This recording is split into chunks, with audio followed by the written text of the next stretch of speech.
hitting, kicking, screaming, defiance, throwing. What do you do when your child becomes aggressive? Do you have 10 different consequences that you provide your kid? How do you memorize all of those? And quite frankly, how does your child know what's going to happen next? Or do you go back to the basics? Do you go back to where it all started? Those ABCs. And that, my friends, is where I'm going to take you today. I'm going to provide you with practical tools that you can do on a day-to-day basis with ease. And you don't have to memorize 10 different consequences for a multitude of behaviors. Not to mention, it's going to be backed by research. Are you curious? So let's get started.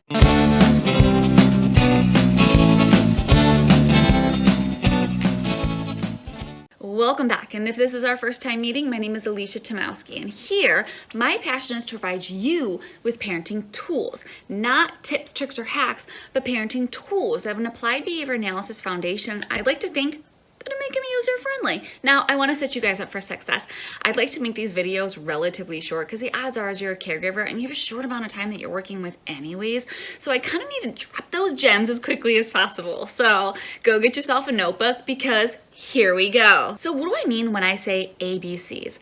I mean antecedent, behavior, and consequence. And what I want to do is I want to walk you through how understanding the foundation of those ABCs is going to help you address a plethora of those negative behaviors without coming up with like a multitude or memorizing a multitude of different consequences for your child. Not to mention, I think it's going to make parenting a little bit easier. The A in your ABCs officially stands for antecedent, and that is a fancy word for saying like the circumstances that occurred directly before your child responded, okay? Now, there's a couple of different variables that kind of contribute to the antecedent. It could be myself, or it could be the environment. So let's go with myself or an individual, okay? So let's walk into a room and my child's playing video games and I say, all right, it's time to get off the video games, we're gonna go eat dinner. And then my child kind of like huffs and puffs, get off the video games, walks downstairs, knocks the salt shaker off of the table. Okay, well, the antecedent that happened right before he responded was the fact that I requested him to get off of those video games. That occurred directly before the behavior. Another example would be if my two kiddos are playing in the playroom in the other room and my son snatches a doll from my daughter and she bops him on top of the head. What happened right before she bopped him on the top of the head? My son took the doll, okay? Pretty self-explanatory, okay? Now let's say the environment becomes the antecedent, okay? So now let's say we're at the park or we're at a family gathering or we're at a concert and there's bright lights and there's loud noises and there's so many people talking or there's children screaming.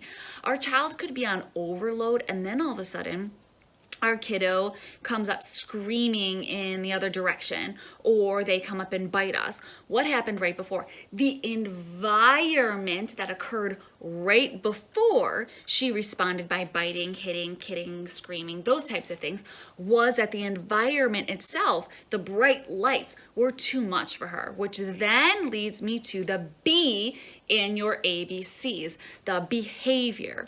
Self-explanatory. It is the behavior of our child. How did our child react to the circumstances directly before their response? And now for our C in our ABCs, consequence. Now, when most people hear consequence, they think punishment. They think something negative, punitive, which in fact, it's really not. It can be good, bad, or neutral. Now, let me give you an example. Let's say we go shopping with our dad and the salesperson comes over and shows us these beautiful pairs of shoes, antecedent. We then sit there and we're like, oh my God, can I try them on? I'm gonna try them on. We try them on, behavior. We then ask our dad, hey, can we please, I really love them. I'm gonna wear them every day, I swear. Can you buy them for me? Consequence, dad says yes. Positive. Okay, now let's go with maybe a potential negative antecedent. We're going to the park at this point and we're playing, we're having a good time. Mom says, okay, it's time to leave. My child goes screaming in the other direction. Behavior. And then at that point, consequence. Mom comes and grabs me and says, no, we're not gonna do that, and puts me over her shoulder like a potato sack, okay? Consequence. I have to leave the park regardless of how I feel about it. Okay, so again, you have to think your consequence can be positive or negative or quite frankly neutral. So let's go with a neutral example. Your child asks you for a treat, okay? Antecedent. The behavior is your child begins to like beg and plead. Mommy, please give me the treat. Please, I just want to eat one. Consequence, you finally say stop it or else. And that's the end. Then your child walks away. There's no positive or negative at that point. Your child is like, all right, fine, gives up and walks away. Okay, so let's review. Antecedent in our ABCs. Antecedent is whatever in the environment happens directly before your child behaves in our B, or how they respond in this case. And then we go to the consequence. What happens directly after the behavior? And remember, this consequence does not have to be negative. It could be positive, negative, or neutral. It's whatever happens in your child's environment directly after the behavior.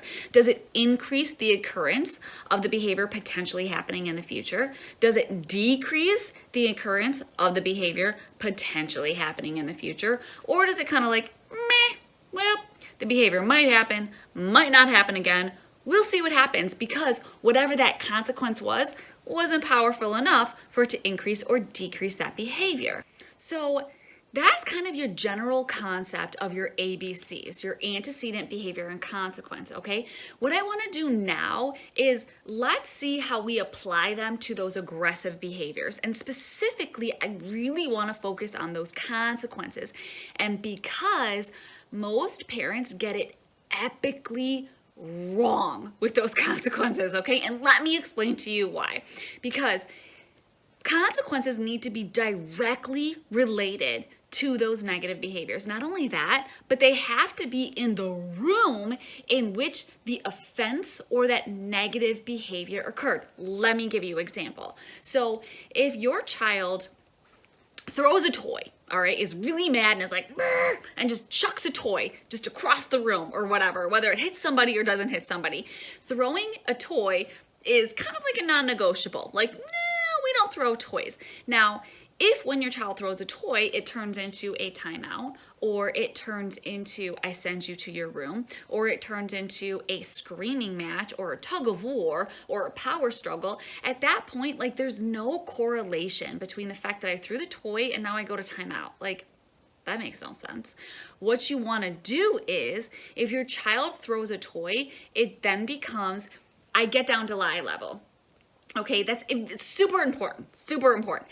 Get down to eye level, because at that point you have communication with your child. I have your attention, you have my attention. I'm not like towering over you. I'm not demeaning you at this point. We're communicating, and I'm saying I'm placing that boundary.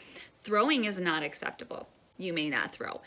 Okay, and then after you place that boundary, it becomes you know what you're going to do? You're now going to pick up 5 other toys in this room, because it's directly related to the throwing, okay? So they threw a toy and they kind of messed up the room, if you will. Now I'm going to bring the room back to a better state than when I threw that toy originally, okay? So now let's also give an example of maybe defiance. If your child is like, if you give your child a request or a demand, again, it's super important that those requests are actually demands, okay? And by that I mean, it becomes, it's time to go do your chores, go do the laundry, which, good for you if that's a chore. That's just what it came off the top of my head. I love my kids to do laundry. Okay, well, let's run with that. If it becomes it's time to go do your chores, go do the laundry. Okay, that's a demand. That's a request. Versus, can you go do the laundry? Guess what? Your kid can say no. And rightfully so, because you want to know what? You asked a question. Or, go do the laundry, okay? They can say no, once again, because you just asked a question. So again, you want to make sure that you state that demand of, it's time to go do your chores, go do the laundry. If at that point your child is like, no, mom, whatever, I'm not gonna go do my chores, then it becomes, okay, nope, you are going to follow directions. Mommy asked you to do something or daddy asked you to do something. At that point, you then ask your child to do 3 simple, very simple, successive requests, okay? And requests that I'm talking about that like you typically get compliance for, okay? Let's not throw out, we're gonna do laundry and now you're gonna mop the floor, Cinderella. No, okay? Let's do like some really quick, simple, like go pick up that cup, go do this, go do that. Very simple, quick, 3 successive response due to that compliance, okay? I should say like defiance, because you're trying to gain compliance, defiance in the first place, okay? So now let me give you an example. If your child engages in some sort of verbal aggression, if your child engages in screaming, is like, no, I'm not gonna do it. Now we have to practice like 3 appropriate ways as to how you're going to tell mommy like or daddy, no, I really don't want to do it, or can I do it later? At this point, you're kind of like teaching your child negotiation skills, okay? At the same time, still teaching them like appropriate verbal communications. Like it's not so much like you're telling me like, no, I'm not going to do it. It becomes, okay, can I do it in 2 minutes? And then we set a timer. Or, okay, can I do it after I jump on the trampoline twice? Jump on the trampoline twice, and then we go do it. Again, it's that negotiation skills. Where I'm going with this is the consequence needs to be directly related to the behavior that your child emitted. So the takeaway here is our ABCs is paying attention to the antecedent. What are the circumstances that directly occurred right before my child behaved and or emitted and or had some sort of reaction? And then following that, which is my behavior, my A, B, C, what was the consequence that the environment provided? Again, it doesn't have to be me. It could be a sister. It could be literally environment provided a certain type of consequence. And remember, that consequence is not necessarily a punishment. It can be positive, negative, and or neutral. And depending on if it's positive, negative, and or neutral is going to depend on whether or not that particular behavior is going to occur again or is not going to occur because I therefore then punished it, okay? At which point, we need to focus that the consequence needs to be directly related to the negative behavior. It needs to make sense. Your child needs to be able to have some sort of correlation between the negative behavior and the consequence. Not only that, it also should be in the room in which the negative behavior or the offense occurred. If it's not, there's too much of a lag time for your child to quite frankly forget like what behavior was admitted as to why they're getting a consequence. If you're sending them to their room, by the time they get to their room, they could forget, because quite frankly, by the time I get from upstairs to downstairs, half the time I kind of forget why I'm there. I'm like, oh, I'm standing around there. Might be mom brain, could be, but I'm standing around and I'm like, why am I here again? Like, what did I come down here for? And that's not what you want your kiddo to get into. So again, just make sure that that consequence is in the room and it's right after that negative behavior occurred. And with that, it wraps it up for me today, guys. So if you found value in today's video, don't forget to hit subscribe and that little bell icon that lets you know when I do future trainings and videos, which I do try to do weekly. And comment below on maybe some other behaviors that maybe you'd like to see me touch on, and I look forward to seeing you in the next video.